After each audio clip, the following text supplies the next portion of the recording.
Hey there, fellow sojourners, and welcome back to another edition of Appropriating the Culture. On today's episode, we discuss the accolades for the acolyte and the politics of reviews. I'm Pastor Shane, and I'll be your disappointed Jedi today as we appropriate some culture.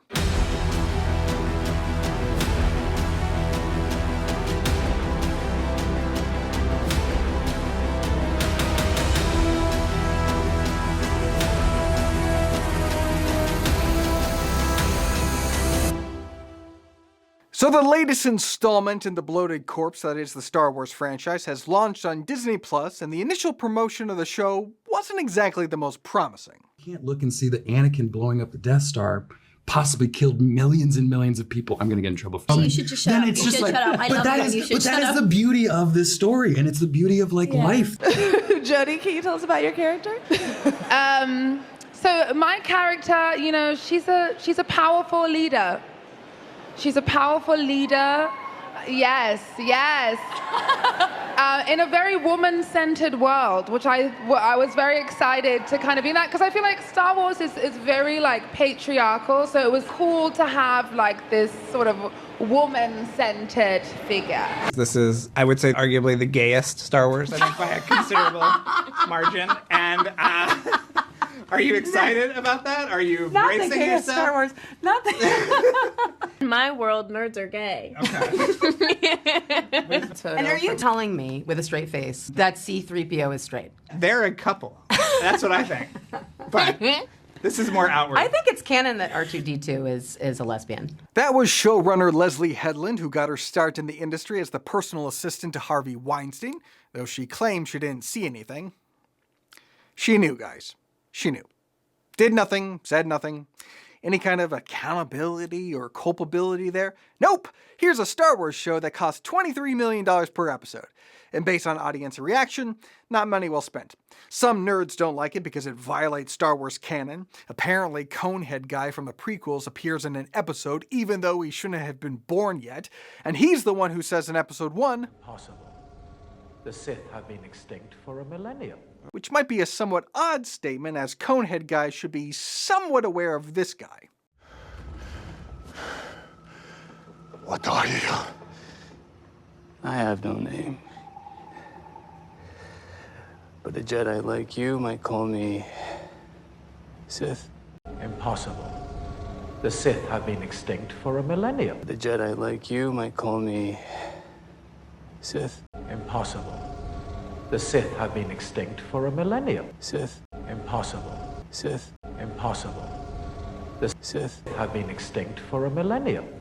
Okay, but that's nerd minutia. Who cares? The rest of the show is smart and well-written and captivating. Or maybe not. Strong female character number 1 is a plucky young woman with a knack for technology who's also strong with the Force. Where have I seen this before? Anyway, she works as a mechanic, mechnic. You serious? On the outer hulls of space freighters, doing the usual stuff like repairing power couplings and putting out fires? Sure, yeah, okay. I guess fire in the Acolyte doesn't need oxygen like in other shows because it no longer has the patriarchy holding it back. You go, girl fire! Also, you might assume that being on the other side of the galaxy at the time of the murder, with multiple witnesses to prove you were there and no means of travelling to and from the site of the killing, would be a pretty strong alibi, but not according to dumb male character at least. Anyway, back on Coruscant, we're introduced to Squid Game Guy, who receives word from strong female character number 3 that strong female character number 1's ship has crashed. They know this because they picked up the escaped prisoners from the escape pod, but they haven't gotten around to investigating the crash site yet, and are thinking about sending out probe droids to take a quick look.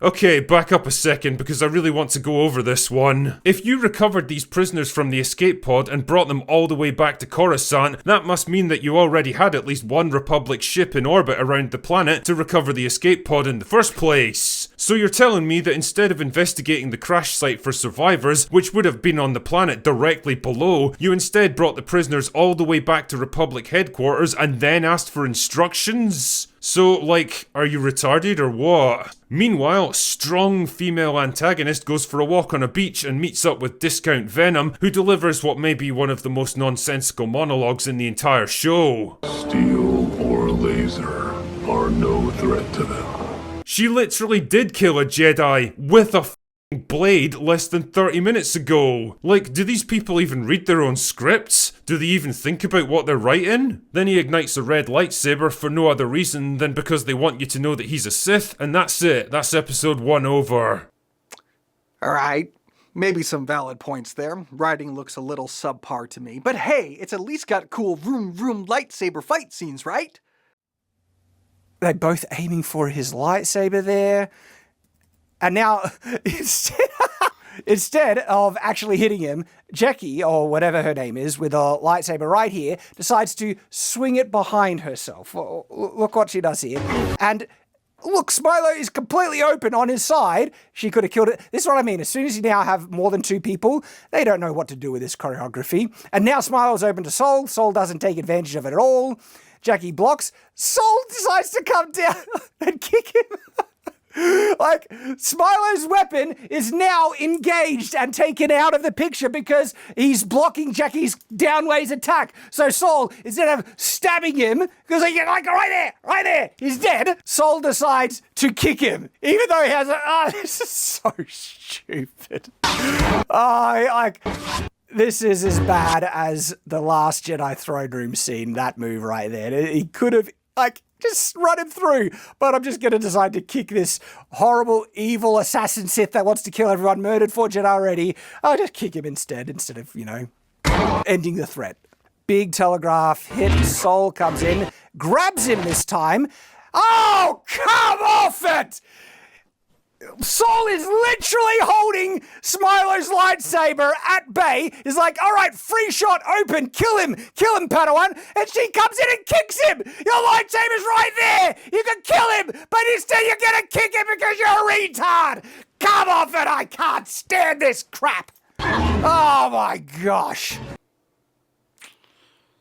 Now listen, I was a child of the 80s, so I loved Star Wars. I loved the movies, I really loved the video games, I read the books, I owned more than one lightsaber, I even had a Star Wars encyclopedia. But you're not gonna get me to care about Star Wars. I'm not gonna join the chorus of people screeching that they're killing Star Wars because I saw the prequels. And then the sequels. I watched like 4 episodes of The Mandalorian and the Obi-Wan thing, and here's the deal. It's all bad. All of it is bad. None of it is good. And if we're being honest and we take a critical look at the original films, they're not great. They're all kind of dumb. You got teddy bears beating up the dreaded evil empire with sticks. And even the best one, you got giant space worms and armored vehicles being literally tripped up like it's the Three Stooges. It's silly. It's all silly. It was a fun world to play in, and it captured the imagination of children, and you can understand why it caught on in the zeitgeist. But it's not high art. It's not great writing. It's not good. It's McDonald's. You love McDonald's as a kid, and then you grow up, and you get a more refined palate, and you realize this is not good. So I'm not really interested in whether or not this is a good show. What interests me culturally is the gulf between the critics and the viewers. This show is certified fresh by the critics on Rotten Tomatoes, but has a dismal score from the audience. So what shall we make of that discrepancy?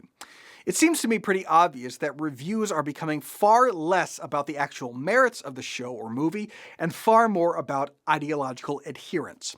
Do the critics like The Acolyte because it's actually good, or because it checks the right boxes? Female showrunner, check.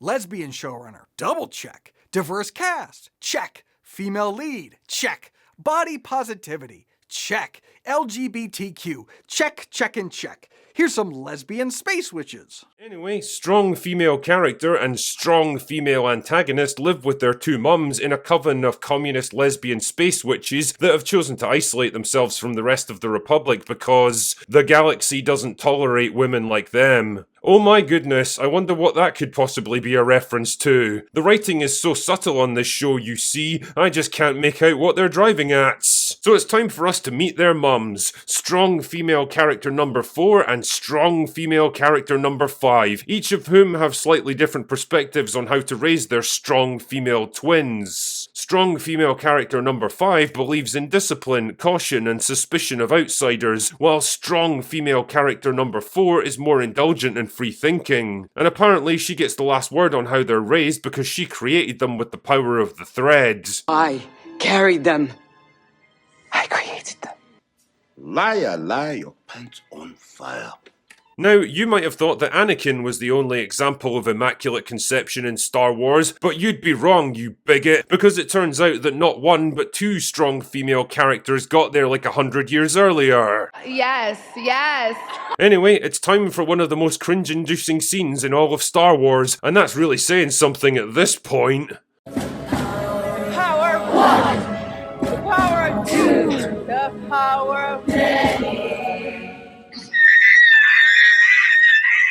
When I saw this, I actually had to pause the playback, walk away, and really just let it sink in. This is a thing that actually got made. Real functioning adults wrote, performed, edited, and scored this, and at no point in the process did anyone raise their hands and say, I think this might be a bad idea, guys. It's Star woke, and we see the same phenomenon happen with the latest Doctor Who.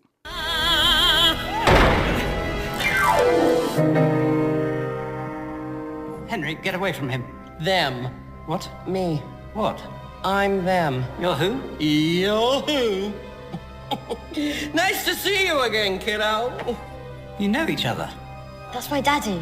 Critics loved it. Audiences, not so much.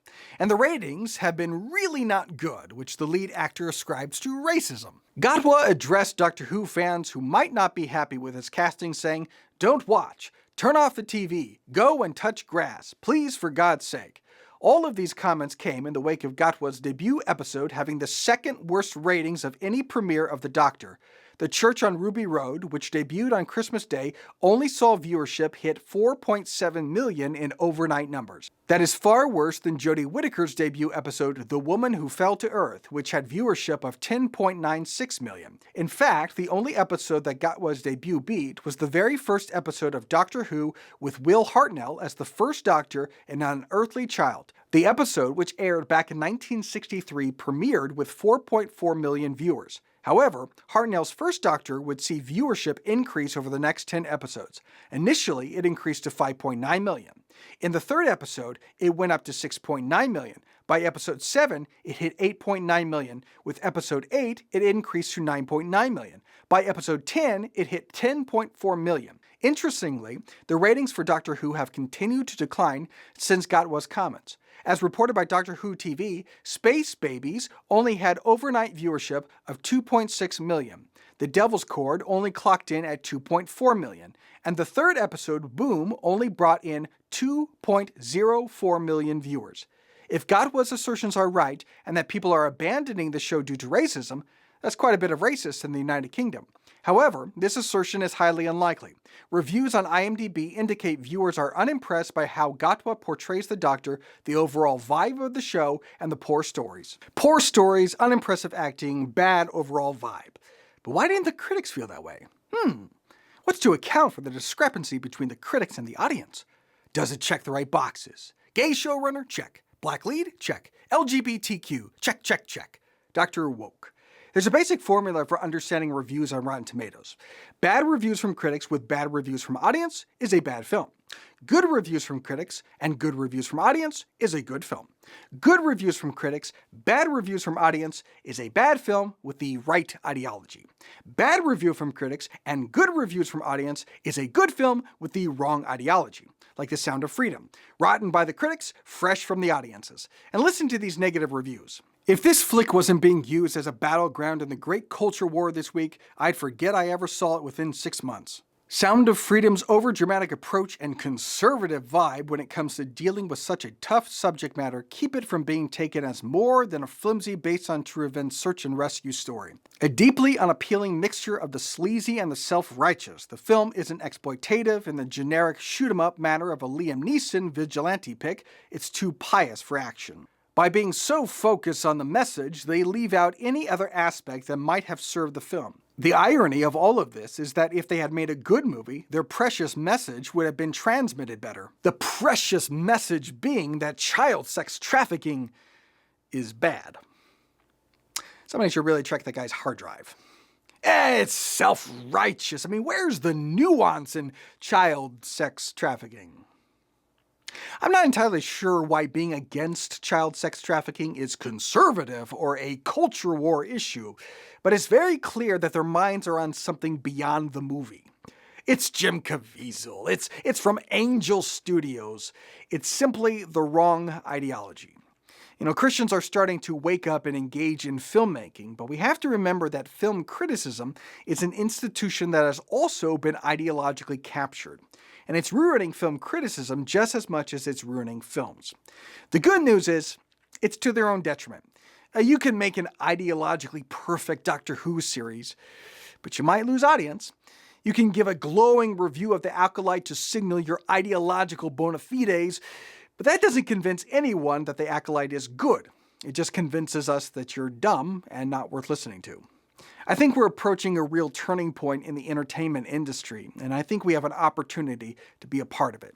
Stay tuned for that, but in the meantime, if you like what we're doing here, like, subscribe, tell a friend, watch Sound of Freedom. It's streaming on Amazon Prime. It's a good film. Buy my latest book, 6 Rounds for the Witching Hour. Follow me on the major socials. Join my author's Facebook page, and I'll see you next time for more Appropriate in the Culture.